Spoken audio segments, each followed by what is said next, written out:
مەزلوم عەبدی لە مەراسمی دەستبەکاربوونی ترامپدا ئامادە دەبێت و ئیلهام ئەحمەد پشتڕاستی دەکاتەوە کە 20 مانگە لە کۆشکی سپی دەبن. بڕیارە ڕێکەوتی 20 ئەم مانگە لە کۆشکی سپی ئەمریکا مەراسمی سوێند خواردنی ترامپ بۆ دەستبەکاربوونی وەک سەرۆکی نوێی ئەمریکا بەڕێوە بچێت.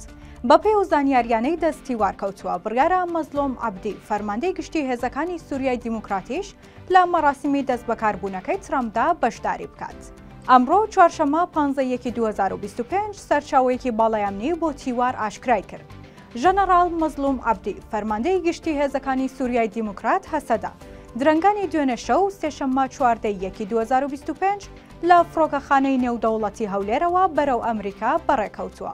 ئەو سەرچاوەیە بە تیواری ڕاگەیان سەردانەکەی مەزلوم عەبدی بۆ ئەمریکا و بەشداربوونی لەو مەراسیمەدا لەسەر داوا و بانکەشتی فەرمی دۆناڵد ترامپ بووە.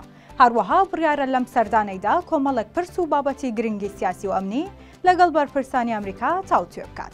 سەرچاوەکە دەشڵێت پرسەکانی نێوان عەبدی و بەرپرسانی ئەمریکا لە چوارچێوەی استراتیژی و ئایندەی سووریا و ڕۆژئاوای کوردستاندا دەبێت.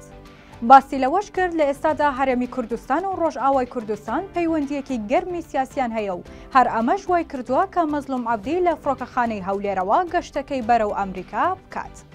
هاوکات ئیلهام ئەحمەد هاوسەرۆکی پەیوەندیەکانی دەرەوەی بەڕێوەبەرایەتی ئیدارەی خۆسەری ڕۆژئاوای کوردستان لە بەریتانیاوە ڕایگەیاند ڕێکەوتی 20 ئەم مانگە لە کۆشکی سپی دەبین.